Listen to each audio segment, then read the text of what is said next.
Hey, what's up everybody? Welcome back to Left 4 Dead Garage. We're finally going to drop the big block into the Impala, and I'm really ready to set this thing in there because I want to know if these new headers will fit. It looks pretty close. It'd be great if they do fit, and that's pretty much my main motivation on being out here on this cold day, because I want to see if these headers clear. So I'm going to get the cherry picker ready, scoop up this big piece of cast iron, and we'll gently drop it. I don't know if this car's had this much love in forever. And it's still kind of a piece of crap. Trust me, it's not as solid as it looks on camera. It was free, so what do you do?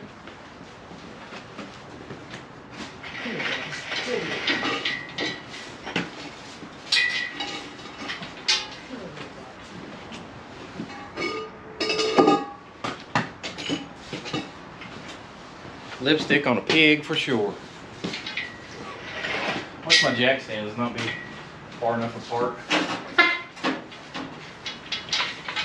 That's usually what happens.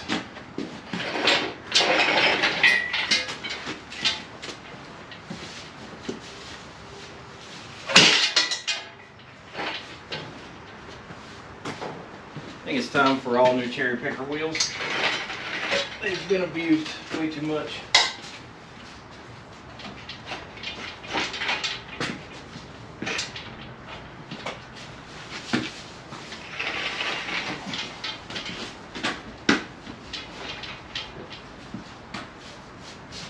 Might be close enough by the time it swings down.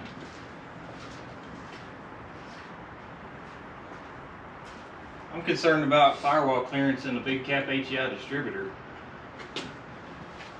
I mean, I'm not opposed to smashing it with a hammer, but I'd rather not.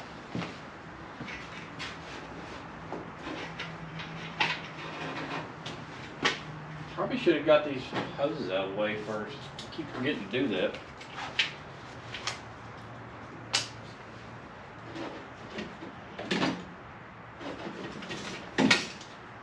These AC lines, they bolt into the AC crack under the dash.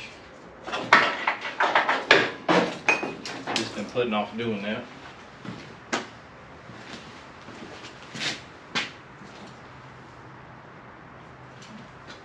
Supposedly the 327 motor mounts will work.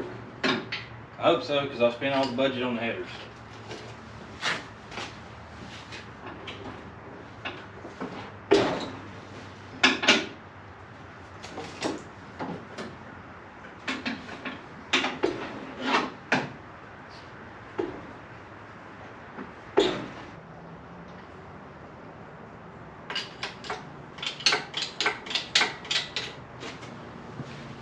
Alright, going on a motor mount bolt search. Be back.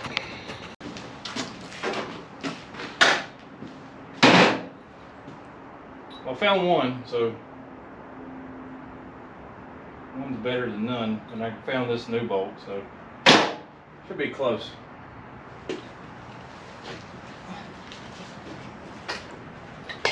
The oil pan's extremely close to the cross member. Might be able to space the motor off the mounts with a few washers and not mess up any of the Z-bar linkage or anything, but one side does rub, so I'll try to get you in there and show you.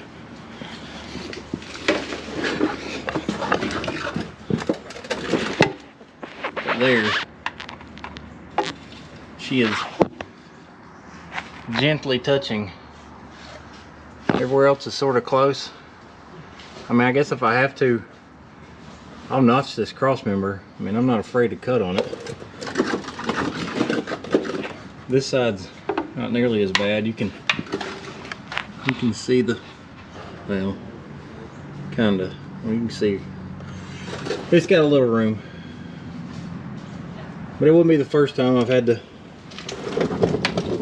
take a motor in and out, in and out. The four-wheel drive world, I feel like that's all you do.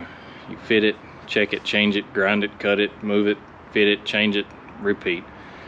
My big question here is if the headers will fit.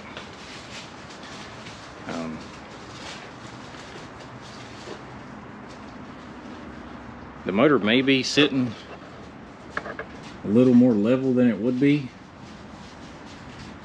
but can't be off by that much. I guess I could throw a trans in there just to see, but it's a lot of work. Got a feeling that cross member is going to have to be notched or something. I'm going to grab these headers, cross my fingers, and pray to the hot rod gods that everything in this region is not going to be in the way. May not be the only thing. The cross member may not be the only thing we're notching. So I'm going to grab the headers. I'm going to set you up on the fender somewhere, somehow. We'll see if we can get these things in here. Alright, here's what we bought. Tri-5 big block fender well headers. Moment of truth.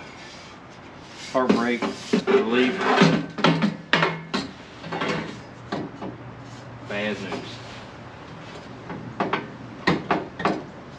This tube is extremely in the way.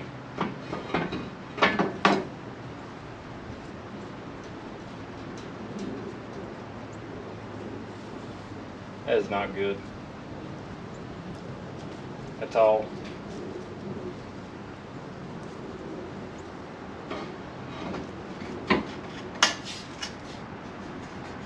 Oh, it hits the A-arms. Well, I did read on a forum where a guy had a Chevy 2 and he flipped them backwards and dumped them in the front. I don't think that'll work either. The steering. I want to keep the 3 on the tree. I got to pay to ship these stupid things back or chop them up, but they hit everywhere. Then the oil pan hits. Dilemmas. Let's see how bad the passenger side doesn't work.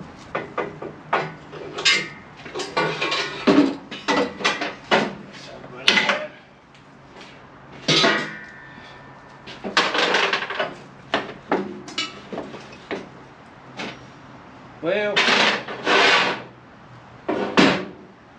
that sucks. Maybe the motor's tilted too far level, but it won't tilt this so far back.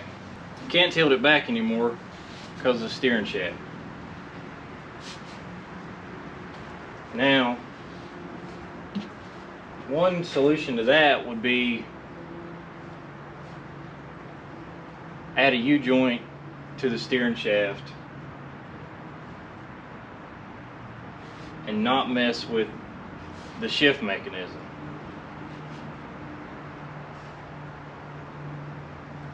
That still doesn't fix control arm.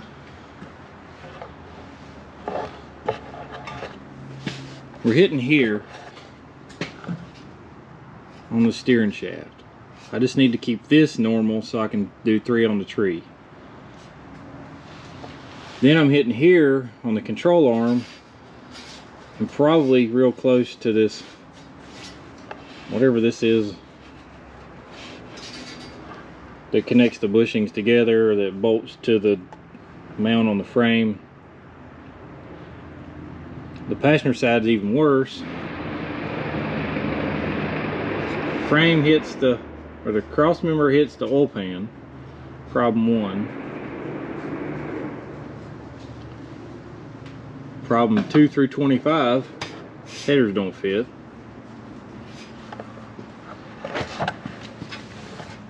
Another problem I was worried about is tire to header clearance. I mean, suspension's at full droop. I may be in trouble here.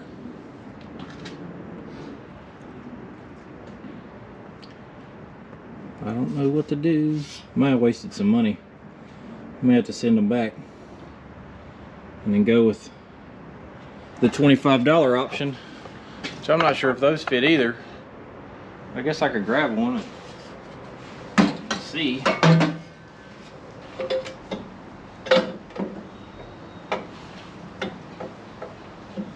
Those won't fit either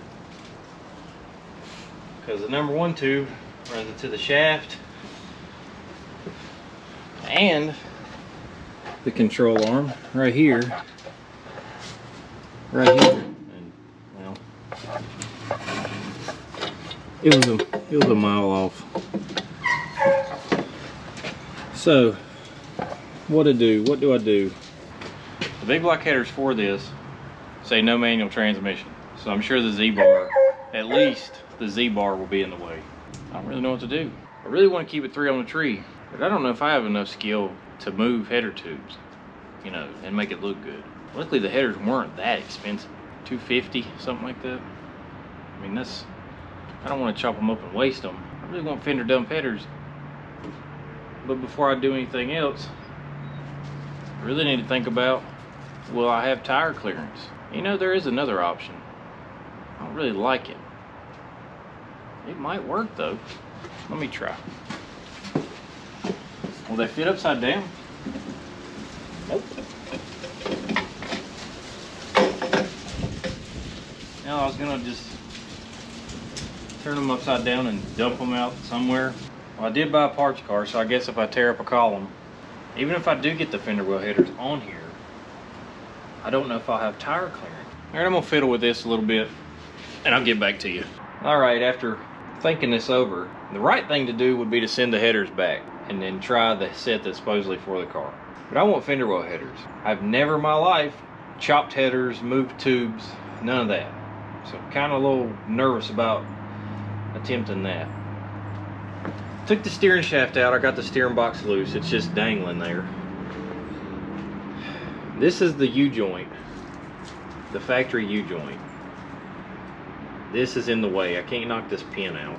I probably could, but I'm just beating on the column. I'm going to take saw this off right here. At least this is not chopping the headers up just yet. And even chopping that off, it's not like a point of no return, because I can take a Jeep YJ or XJ, whatever, steering joint and put on this and it'll be fine. If I knock this off, then I might be able to scooch the headers back enough to where the bolt holes line up. This tube, number one, is hitting the control arm here, so I don't mind sawzalling this little ear off. But if I scoot it back far enough to where it bolts up with this gone, it may clear more. I'm gonna cut this off, but I want the header, I'd like to get the header halfway on there and then put the wheel on and put the jack under the control arm and jack it up and see where the wheel's at, where the tire's at versus the header. Because I did see in a D&D Speed Shop video, he had to do all kinds of ratchet strapping and he had tire to header clearance. I've been worried about that, which I'm not afraid to run a 15x4 up front. But alright, I'm just going to cut this. I'm tired of thinking about it.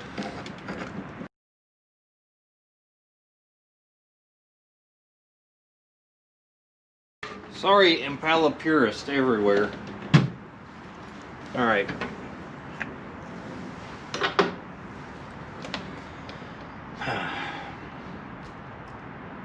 I don't want to go chop crazy because I still have to have some room to weld the joint back to. Alright, let me grab the header. Alright, so that let me scoot it back far enough, but I got control arm room issues. Now I still have to notch the cross member. Barely got the bell housing on. That means I have to run a 10-inch clutch. There's no way I can get a big 10.5, 11-inch clutch bell housing on this thing. So I have to run a 10-inch flywheel, which may be very irritating. Might rev good and sound good, but it may be a dog to drive. Then that'll lead to 456 gears, and then it's just a black hole. Take this loose from the flange, grind it loose from inside, cut it here, rotate this up so this radius starts to come out of the flange and uphill, and then buy me one of those J-bend loop deals in 2-inch and try to put it back together. So, do I chop the tube now? Let's see how bad the passenger side don't work again. Alright, I can't believe I actually found both of those Moroso motor mounts. I chopped those things up like 10 years ago to use them on a 4-wheel drive truck. because the Moroso oil pan and an ORD engine cradle did not work together. So anyway, all right, we have clearance now. So you can see the header was way down in here where I trimmed some stuff. Here's the bad thing. Tire to header clearance. Now this thing's at full droop because the car's on jack stands. So that is definitely going to be a problem. Now I don't mind running skinnies. I'd kind of like to. I'd kind of like to run a 15x4 like torque thrust D. That way it kind of stays with the 60s, 70s, I don't know, theme, I guess. It seems period correct for the car. I don't think drag lights would look good. But I don't have a skinny to even try because I'm not sure what the backspace would do for me. There is one solution to all this. I'm still kicking the idea around. I don't want to say it out loud because if I say it out loud, somebody will hold me to it. And sometimes all it takes is a gentle nudge and I will cut something up in a heartbeat. Like most trucks. So that's what we're working with. The motor being pushed up is also got real tight. I had to take the bell housing off because it was into the firewall and I couldn't get the motor down. And to be honest with you, maybe that was my problem earlier. I can't remember. I have to look at the video. I don't think it was. I think it was this geometry from where I had the motor mount spaced off the block. This side over here is far from working. This is killing me. This piece right here is killing me. I don't know if there's like a G-body or a Chevelle or something else would work right here. Maybe a straight one, but maybe it's just, it is what it is. I don't know. I'm kind of stuck. I really want these fender well headers on here. I like them, but at the same time, I could be just wasting a bunch of time and effort. Suck it up and just buy the right headers. There's a set of Headmans that go in the frame. They specifically say no manual transmission. There's a set of Hooker Super Comps, not cheap, that have the last tube come outside the frame rail, which is neat, which may spare me for the Z-bar and the shift linkage. I'm going to think on this tonight, figure out what to do, and try to keep myself away from going that other route, which I'm about 40% ready to cut it up. Well, they're not nearly as fun, but the $20 swap meet specials with the gigantic smash-a tube, they actually fit. A little clearance issue right here, which I gotta smack it again, but I've not been underneath the look, but with these tall mounts, these might work. Brake line's a little close to the header in this region, but I might be able to bend that up somehow, some way. Well, I don't like them, but they were 20 bucks. And it doesn't look like I would get into any of the clutch linkage. That's where we're at for now. Well, this is round 3 of ending this video. The first ending I didn't like, so I deleted, redone it. I accidentally deleted that one off the SD card, so did it again Sunday. So shortly after I did the ending to that video, I went directly into the new video. A little FYI, if your GoPro does not pick up on your voice commands, then your GoPro is not picking up any sound. So I had an ending to the video with no sound, and I had an entire video of me doing the brakes on the Impala with no sound. So try this again. I don't even remember what I said the last 3 times, so this is going to be short and sweet. I appreciate you watching. I appreciate everybody taking the time to like, share, subscribe. I got a big thanks I need to give to Grant Tommy. His channel is Straight Six Fan. He actually created my logo, and I now have my stickers. Should be here tomorrow. He did a crazy good job. I mean, it was just like everything he did, I was like, yep, that's great, that's fine. I mean, he nailed it pretty much first try. So I owe him a huge thank you, and videoing this for the third time as well. Greasy Boy Customs in Smithfield, North Carolina sent me these. So I'll gladly send him one of mine if he would like. Another one. This one's cool. I've got a perfect place to use this guy right here. So I'd like to big thanks to you for taking the time to send me all these stickers. And Robert's Garage, I really appreciate, you know, you helping push the channel on Instagram, and you know, mention me in your videos and everything else. So big thanks to him too. So I'm going to work on the next video, which is pretty much a walk around because, well, we lost all the footage. I could do a voiceover, but it's whatever. So thanks for watching Left 4 Dead Garage, and we'll see you on the next one.